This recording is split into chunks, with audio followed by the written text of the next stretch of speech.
Mga Karohos, good morning. Good morning po. Yan, kamusta po tayong lahat? Ito, welcome back po muli dito sa aming channel. Araw po ng Biyernes, February 13. Bali mga Karohos, binabati ko nga po pala kayo ng Happy Valentine's Day. Dahil pagka in-upload natin tong video natin ay February 14 na. Ayan, Happy Valentine's Day po sa ating lahat. Lahat ng ating followers, subscriber. Yan mga kaibigan, kamag-anak, kapitbahay, kalugar, kasubdivision, kabarangay. Happy Valentine's Day po sa ating lahat. Balita mga Karohos, papunta muna tayo ng hardware. Ayan, meron tayong pinadeliver dito sa ongoing project natin na bago dito sa phase 3. Yan, babayaran natin at magpapadeliver tayo ng ekstrang buhangin at saka Sahara, yung waterproofing compound na hinahalo po sa ating mga mortars. Yan, pag maglalagay tayo ng halo ng semento sa hollow blocks. Ayan mga Karohos, project update pa rin tayo sa Anyana Beller East project. Yan, yung pa rin po yung tututukan natin ngayong araw po ng Biyernes. Kaya ito, samahan niyo po muli kami mga Karohos ngayong araw na to. Enjoy watching po. Let's go. Tara. Dito tayo sa hardware. Yan, sa ELC. Sige, babayaran ko na pareha. Good morning kila ate. Bali, ito yung graba na pinadeliver natin dun sa bagong project sa phase 3. So, ito yung karagdagan. Tapos meron tayong paparating ngayon doon na buhangin at saka isang bag ng waterproofing. Ito yung hinahala. Sige, kasi kulang na. Free na to, please. Free na? Matutuwa mayari niyan. Ayan, tapos pahabol tayo ng dalawang PVC pipe na DDoS, dalawang 45 degree na elbow na DDoS, saka yung solvent, may libreng isa. Ayan. So 5,130 and 2,900 ang babayaran natin dito. So kailangan na natin to, yung PVC na DDoS, kasi mag-aasintada na po sila rin kaya need na natin. Bali mga Karohos, okay na tayo rito sa hardware. Yan, pa utay-utay muna yung ating delivery. Gawa na marami pa naman tayong materyales doon. Yan, hindi naman natin pwedeng punuin yung stock file natin doon dahil tayo rin na mahihirapan magtrabaho. Siya nga pala mga Karohos, humingi pa ng isang araw si Master Jojo para sa Anyana project. So okay naman sa atin yun kasi wala naman din tayo magagawa. Siya yung pagagawin natin doon sa project natin sa phase 3, doon sa ongoing natin. Nabanggit ko kasi kahapon sa last part ng vlog natin na uumpisa na sana namin yung finishing carpentry. So madedelay siya ngayon ng isang araw. So ako naman, pagka nag-handle ako ng mga tao, hindi ko po siya inaapura. Hindi ko sila inaapura. Mas papangit po ang trabaho kapag minamadali natin. Yan, maghihintay na lang tayo ngayong araw at sisimulan po natin uli doon. Yan, bali update na rin ako ng konti dito sa project natin sa phase 3, yung bago. So nagpa-deploy muna tayo ng tao rito at nakapasok naman na si Ricky. Bali bukas, ang makakasama ni Ricky ay si Master Jojo dito sa ongoing project natin. So kulang din kasi tayo ng materials dito. Maghahanap pa ako ng panghasa ng tiles para maumpisa na yung kitchen counter. So ang kitchen counter natin doon is yung gagamitin na tiles is 60 by 120. Yan, dito na tayo. Update tayo ng konti rito. Yan, nakapagbuhos na sila kagabi. Bali natapos po sila alas 7 ng gabi po. Nag-overtime sila ng 2 oras. Yan. Mga Karohos, good morning sa mga client owner natin. Yan, good morning. So, yung graba natin, may stock pa rin tayo. Mahalaga kahit ganito kadami meron tayo rito kaysa dun sa mabibitin. Kasi kapag nabitin tayo sa materialis, lalo na yung kung i-deliver ay maramihan, yung malalakihan, yung kagaya ng buhangin, graba, mahihirapan tayo. Pero yung mga semento, madali lang yan, at saka hollow blocks kasi meron tayong sasakyan. Yan, kayang-kaya natin i-provide kagad yan. So ito yung mga matatagal. So ito yung buhangin natin, halos ganyan na lang. Nagpadagdag tayo ng 1.5 cubic na elf ng buhangin. So konti lang, hindi ganun kadami kagaya ng una nating nakita. Si Bilog, morning Bilog. Morning. Ricky, good morning Ricky. Morning boss. Morning. Tapos, syempre, marami naman pang pwedeng gawin dito bukod dyan sa corner area. Yan, pinapatanggal na po natin yung existing na floor topping dito. Chi, good morning, Chi! Ayan na. Isa to sa dahilan kung bakit kumakapak yung yung slab. Ayan, pinatanggal na natin. Tapos yung mga pinadeliver ko kasing PVC pipe dito, puro detress lang. So, hindi natin na pa-deliver yung DDoS. Yung DDoS gagamitin po rito sa may Pasingawan. Yan, umpisahan na po kasi nila yung asintada rito. Ngayon, dyan sa taas, bukod dyan, pwede na rin po natin to ipabaklas. Yan, pwede na natin patanggal to. Pinto, lahat yan, pwede na natin patanggal. Dahil smooth yung finish ng turnover ng TNB wall, yan, pwede na rin po natin pasinsil yan. Ba? Pero ito, matitira muna. Magsisilbing protection niya ng unit. Ayan, may mga gamit tayo rito Poy, morning Poy. Good morning. Ayan, nakatayo na po yung mga poste natin dito. Ayan, nakapagbuhos na tayo ng puting. At ang kasabay ng puting ay binuhusan na rin po natin yung ating beam. So sa renovation, kadalasan nauuna talaga yung puting, pero kami pinagsabay na namin. Kaya inabot kami ng overtime. Mas maganda po yan. Monolithic na yung buhos nila. Kung kaya naman. So bihira lang naman po yung nakakagawa ng ganyan. So kailangan din yan, dagdag tao, kailangan maluwag. Siyempre may howling, may preparasyon. So ayan, sabay na po yan. Biga. Yung tie beam at saka yung yung puting. So ito na lang po yung pinakaalalay nitong extension na ginagawa natin. Yan na lang po yung isusunod o ihahabol natin. So napunta na siya rito sa isang part na to. So dapat nandun yun according dun sa plano. So nandito na siya. Yan.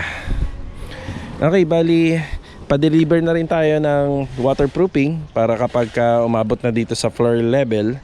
So pagdating dyan, lagi na pong may Sahara yung mortar natin. So ibig sabihin may waterproofing na mixture na yung mortar na nilalagay rito. Sikita naman natin yan, di ba, yung hollow blocks. Mag-a-absorb pa rin po yan ng tubig. Kaya kailangan yung mga palaman yan naka-waterproof. Yan, ito yung update. Yan, may deliver tayo ng buhangin para hindi mabitin. Kailangan laging matatapos po yung araw na lagi tayo may stock ng buhangin. Tapos stock ng graba hanggang sa matapos yung structural. Ngayon, pag okay na yung structural natin, lagi naman tayo may stock pa rin ng buhangin para naman sa mga plastering tsaka sa pag-install ng tiles. Ba? So ito muna yung update. Ayan. Bali, hindi muna tayo gagawa doon sa kabila. So for finishing na kasi yun. Hintayin lang natin yung mga mag-finish nun. So pagdating ni Master Jojo doon bukas, kasama niya si Ricky pag-install ng tiles. Okay na ako dito. Kayo na muna ha. Kayo na muna bahala. May tubig naman sila rito. May tubig. May inom. Kasi ito kailangan laging may laman to. Kailangan lagi itong puno. Yan, dahil pagka naghahalo para mabilis. Diba? Nandito tayo sa kanto ng Bagtas sa may Mighty Star Hardware. So ito yung binili natin. Ito yung pinangahasa namin ng sa kanto ng tiles. So 2B yung brand. Tapos ganyan yung texture niya. So maganda to, panghasa ng mga marble tiles para pulido yung kanto. Yan, bumili na tayo ng 10 hanggang matapos na. Tapos bumili tayo ng extrang pamputol pa ng tiles gawa ng yung unang dalawang binili natin. Halos sapod-pod na. Yan, ultra thin yung ginagamit namin. Yan, para dun sa ongoing project. Bale, ito gagamitin bukas. Naka-prepare pa lang. So 1 to 80. Tara. Akaros, after break time, ayan na, magbibigay ulit tayo ng update. So babalik po ako sa Anyana Bel Air East project. So ngayong hapon, yung materialis na binili natin kanina sa Mighty Star, yung panghasa po ng tiles at saka yung pagputol ng tiles, bukas na lang po natin iaabot doon sa gagawa para ma-demo rin po natin doon sa mga bagong viewers natin kung saan po siya ginagamit. Tsaka pala mga karon, shoutout po doon sa nagtanong na kung ano yung mga pintura na ginagamit natin sa iba't ibang parte ng bahay. So bigyan ko lang kayo ng idea doon sa mga latex. So kapag ceiling, yan ceiling, yung hindi naman po laging nakakabot po ng kamay ng tao, so flat latex lang yan. ceiling. So kadalasan po kasi yung mga poison board finish na ceiling, napakahirap po talagang i-perfect niyan. So gumagamit tayo ng flat latex para matago natin yung mga imperfection ng wall. At saka flat lang po yung pinakatingan niya para elegante at malinis. Doon naman po sa mga pader, gumagamit po tayo ng semi-gloss latex. Yan lang, may mga pagkakataon na yung mga imperfection ng wall lilitaw talaga. So ang ano naman ito, ang advantage, syempre yung pader, pag nadumihan, punas lang. Tapos gumagamit naman tayo ng mga gloss finish para naman po doon sa mga pintuan, sa door jamb, sa mga pintuan ng cabinet, para pag hinahawakan po siya, mas higher gloss, mas maganda kasi mas litaw po yung finish niya. Ang downside lang, para na pong may salamin. Yun ba? So, shoutout doon sa nagtanong. So, balik na tayo. Bigay tayo ng update sa Anyana Bel Air East project ulit. So, ito yung isa sa mga project na tinututukan natin kasi patapos na po siya. Let's go! Tara! Sa pastry tayo. Log, dumating yung materyales. Okay. So, ito nakapag ilang baon tayo ng hollow blocks? Dalawa? Dalawa. Tapos yung pangatlo dito sa ibabaw. Yung pangalawa sa dito banda yung pangalawa, naka waterproofing na po yan. Yan. Tapos materyales, ayan, kita nyo naman na nadagdagan yung buhangin natin. So, bumundok uli siya. Yung pipe, ito yung pipe, karagdagan. Tapos may solvent pipe to na kasama. Ito. Yan, may libreng isa at saka itong 45 degree. May libreng solvent pipe. Dito kasi gagamitin yan. Andito ang pasingawan ng TND. So nandyan yan, ipapasok na lang po namin yan dito. Yan. Tubig, meron kayong tubig? Marami. So ito yung update. Okay na yung delivery natin. Yan. So tipid tayo sa space para hindi tayo makabala sa kalsada. So ito okay lang to. Hindi to. Tapos sa hollow blocks, kapag malapit na maubos, papa-deliver ulit tayo. So pauna kasi niyan 400 lang eh. Nasa biyahe na tayo mga karahaw. Si Mulong nga pala yung dala-dala ko. Yan. May nabasa akong comment tungkol kay Mrs. Ayan, kasama natin si Mrs. Ayun. Lagi ka daw nakasimangot, hindi ka daw ba masaya? So ako ako po sasagot niyan. Pag nasa biyahe po kami, pagkasama ko si Mrs. nasa 3-4 na oras. Minsan niya 5 oras kami magkasama. Eh syempre, pag nahagip siya ng camera, siguro bagong gising. Nakakatulog po kasi siya sa sa biyahe. Yan, hindi naman po siya sa hindi masaya. Ayan. Nung mapangasawa niya pangalan po ako ubod na po na siya ng saya. O, di ba? Ayan na, di ba? Nakangiti, di ba? Okay, meron lang po akong dadaanan dito sa may 13. Yan, pagkatas ko rito, dediretso ako ng Tansa Garden Premier project. Kukunin ko po dun yung mga yung mga retaso, mga kalakal para mabawas-bawasan na po yung ating kalat. Tapos dediretso ako sa Anyana naman, may dala naman akong sako. So ipapasako ko pa yung ibang mga masakit sa mata dun sa may corner area na kalat, yung mga kalat pa po ron. Pero may iilan pa na pwedeng hakutin kasi ng naghahakot ng panambak. So pero ipapa-segregate na natin. Yan, biyahe muna kami papuntang 13. Then update tayo. Maaga pa naman. So ano oras? 1:15. Yeah, 1:15 pa lang. Tara. Dito na tayo sa garden mga karohas. Ayan na. Bali pinakukuha ko lang sa kanila yung mga natin, yung mga kalakal. So ito, kahit hindi pa kasi baka may magamit pa tayo rito. Ayan na, pinaumpisa na natin sa internet. Ayan yung mga pipe. So tingnan natin kung magdadagdag pa tayo.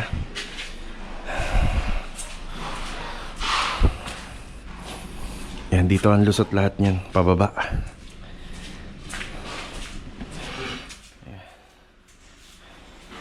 Tapos skim coat. Yan, skim coat.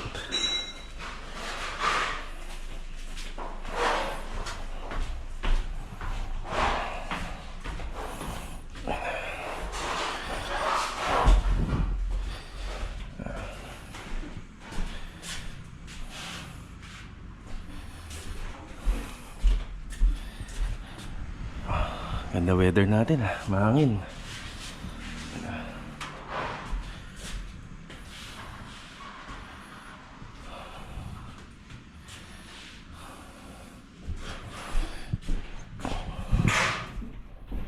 Hindi tayo magtatagal dito. Si Kuya Boy at si Rusty pa rin po yung gumagawa rito ngayon.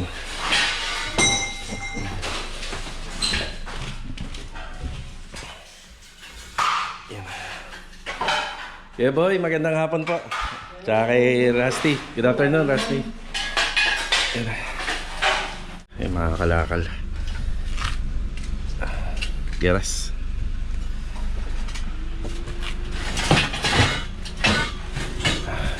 Nang lumuwag-luwag ng konti dyan. Hindi naman na kailangan eh. Tapos dito na yung ano natin, panambak. Yan na, hindi na kailangan eh. Halos tapos na tayo.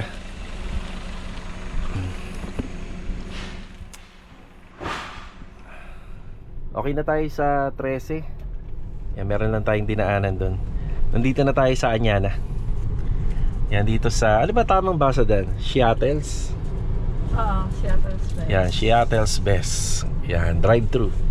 Dahil magba-Valentine's Day na, ayan, trinit ko si Mrs. ng... Ito na yun? Yan na yun. Ano ka ba? Matatanda na tayo. Yan pala sabi mo, dadalhin mo ako sa Ocean Park, yung pala sa isdaan. Dahil bumili kami ng pagkain ng isda.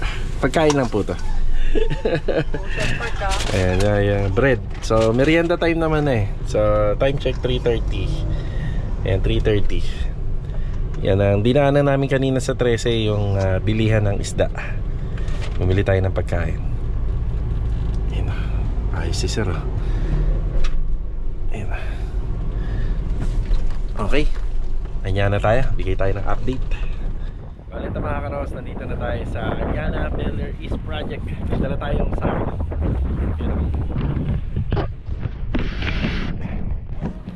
Okay, project update muli. So balak ko dito is magkaroon to ng araw-araw na update kasi finishing na, para may update tayo sa mga nagawa. So ang nagtatrabaho dito ay, ilan ba nagtatrabaho ngayon dito? Limang tao po. Tapos bukas 4 na lang po sila hanggang sa matapos. Yan, may dala tayong sako. Isa to sa mga ambag natin sa client owner natin. Mura lang naman to, pero medyo malaking sako to mga karos. Sako po to ng mga pagkain ng baboy, pagkain ng manok. Kaya mas malaki siya kumpara doon sa mga ordinaryong sako na nakikita natin. Yan, maraming na rin naman akong freebies na naibigay dito kay client. So bukod pa doon, so ito si Adonis. Good afternoon, Adonis.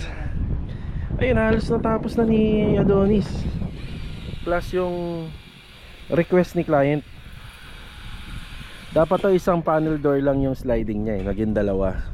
So pwede siyang ma-open sa kaliwa, pwede rin sa kanan. So yun talaga yung gusto ni client. Kaya humabol pa tayo ng isa pang roller dito. Bali 2 sets of roller set na yung nagamit natin dito. Tapos yung roller niya, kadalasan kasi yung common na nakikita natin sa ibabaw So tayo dito sa ilalim. Tapos gumamit tayo ng heavy duty na roller. Yan, para mas tumagal po yung buhay nitong sliding. Kasi pag nasa ibabaw may tendency yan na mababaklas. Ito yung sitwasyon. Ayan So nakikita nyo to. Ito yung dating pinang-cover natin na plywood. Napakalaki din po ng naging ambag niyan sa safety ng bahay. So nag-usap naman kami ni client dyan. Sabi ko talagang maano talaga yan. Ang purpose niyan is pangharang lang talaga natin. Kasi yung ibang part ng naging butas dyan dahil sa demolition for expansion, ang nangyari rin ho kasi kailangan nating koberan. Hindi rin naman ho kasi natin yan basta-basta mabilis na matatakluban. Kagaya nun, yung pinto tsaka yung owning window. So napakatagal niya nung ginamit natin itong mga panaklob. Tapos sa plywood yan, nagkaroon tayo ng retaso. Medyo malapad nga lang yung retaso natin. Yan. Okay, bali ito, papasegregate natin yung karton. Yan, yung mga karton. Tapos naidala tayong sako para natin yung mga maliliit. Yung mga maliliit na basura na hindi naman na madibenta sa junk shop. Yan, pwede na nating ipasako.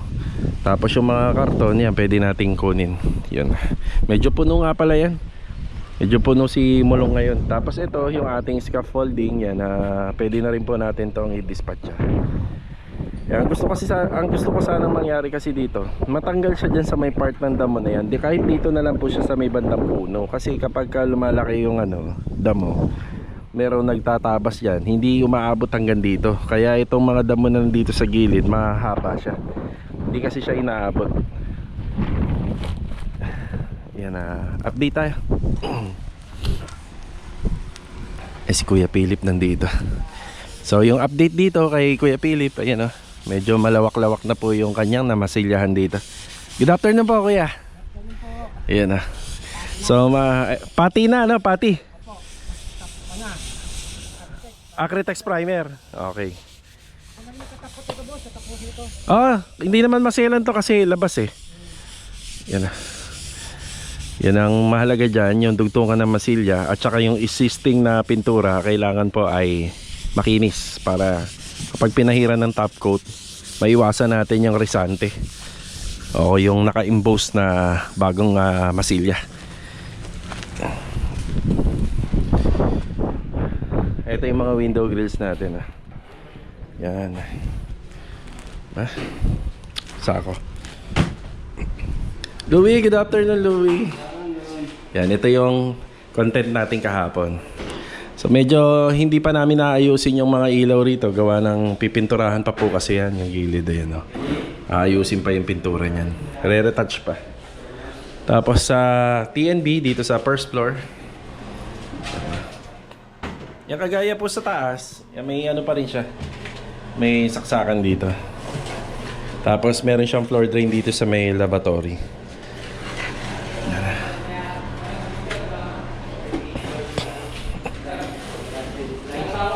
Ayan si Donis.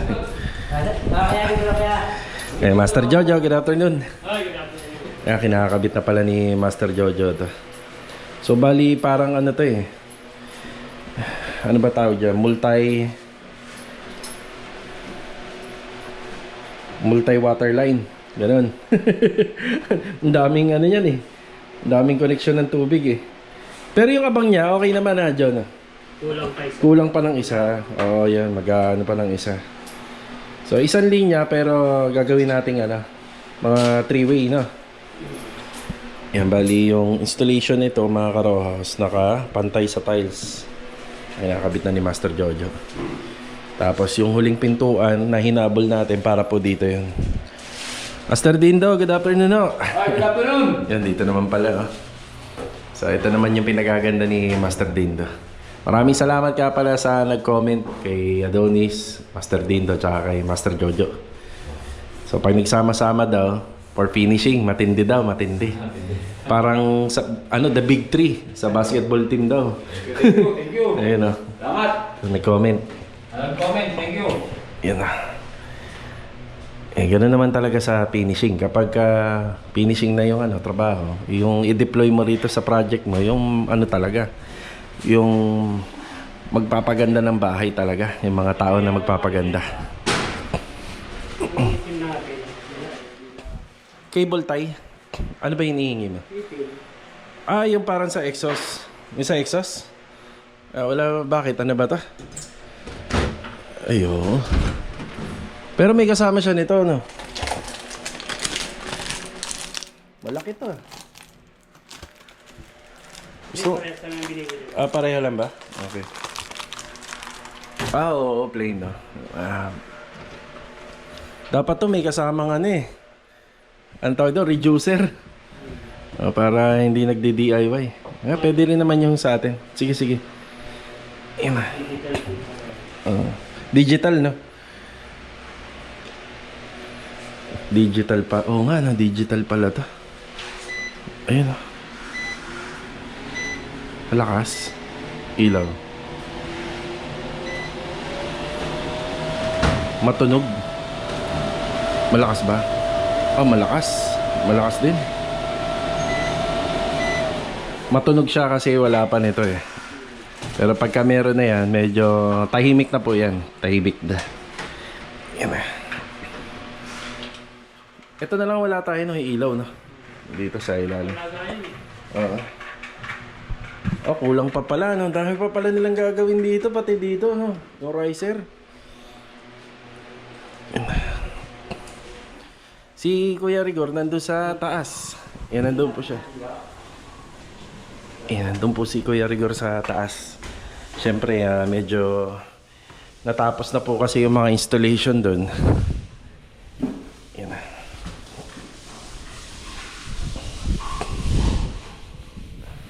You know? Kuya Rigor, good afternoon po, Kuya Rigor. Yan. Retouching na. Yan. Finishing cabinet. Yan, finishing cabinet. Yung ano kasi dito, mga kara. Gusto mo, nakabukas naman pala ito. Kala ko nakasara. Yung, syempre, nagdumi ang gawa nung, ano natin, yung cabinet handle kinabit. Yan. Okay, bali, isa sa mga content natin ngayon, yung nagtatanong nga tungkol sa mga ginagamit na pintura para po sa bahay. Ayan, mag-umpisa tayo rito. Sa Kisame, madalas, gumagamit na ngayon ng mga PVC panel. Na, kasi talagang pagka naikabit ng maayos yun, pulido yun, wala ka nang kailangan gawin. So dito kasi pagka fiber cement board ang finish, mas maigi na flat latex na lang po yung ipintura. So flat latex lang, flat white. So dyan, hindi makikita yung mga imperfection ng mga masilya, ng dugtungan. So flat lang siya kahit na may ilaw. Maganda po yung buga ng liwanag. So wala ka masyado makikita magulo. Tapos, dito naman sa mga pader, dito, madalas ang ginagamit na isa semi-gloss. Kasi minsan, nahahawakan siya. So kapag madumi yung kamay ng tao, punas ka lang, yun ang advantage. Pero minsan, meron pa rin mga imperfection ng wall ang nakikita kapag semi-gloss ang ginamit. Tapos sa mga ganitong klaseng hamba at saka pinto, ito naman ay dapat ginagamitan talaga ng gloss finish. So ito minsan pag varnish, syempre clear gloss lacquer yung ginagamit nating pang finishing, kaya medyo nagre-reflect siya. Kasi gloss finish siya. So kagandahan naman ho kasi nito pagka gloss finish, syempre madalas siyang hawakan, madalas siyang gamitin. So may tatagal yung buhay niya, may iwasan natin siyang madumihan. So ilan yan sa mga pamamaraan na kung saan yun po yung finish ng isang mga area. Gaya din sa cabinet. Yan, pwedeng gloss finish or semi-gloss finish. Yan, yan sa cabinet.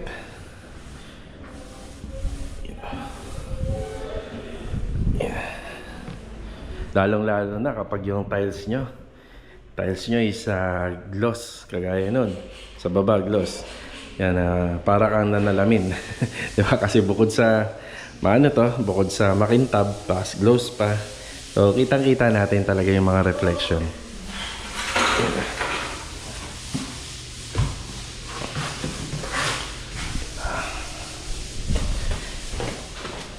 Tapos, ganun din po sa labas ng bahay. Siyempre sa labas ng bahay, sa exterior, hindi tayo gagamit ng matte finish. Kasi kapag matte finish to, or latex finish lang, so kung flat latex lang gagamitin mo dyan, mabilis dumumi yung bahay. Kaya kadalasan, ang ginagamit po sa exterior is a semi-gloss finish. Pwede naman tayong gumamit ng elastomeric finish, matte finish yun. Pero nilalagyan po siya ng acrylic emulsion. So kapag naka-acrylic emulsion finish, mas magiging makintab yung bahay. At ang kagandahan din po nun, mas tatagal po yung buhay ng pintura. So, syempre, exterior, mas madalas siya mag-absorb ng ulan. At madalas din po siya mag-absorb ng alikabok. Kaya dapat dito sa mga exterior paint, yan, kailangan gloss finish siya. So ganun din sana sa mga pintura, sa mga gate, yan, naka-gloss finish tayo. So nagkakaroon na lang po ng comparison, depende sa pinipiling materyales sa tiles, sa cladding, or dito sa poste. Kadalasan niya, pagka gumagamit ng deco stone, meron ding pinapahid yon. So may pinapahid din sa deco stone para maging makintab po siya. Yun o. Ito yung update natin dito sa project natin, sa Anyana Beller East Project ngayong araw po na Biyernes. Ayan, sikasuhin na lang namin to para bukas hindi naman ganito yung nakikita natin para mukha siyang basurahan. Ayan, sikasuhin natin to. Alright.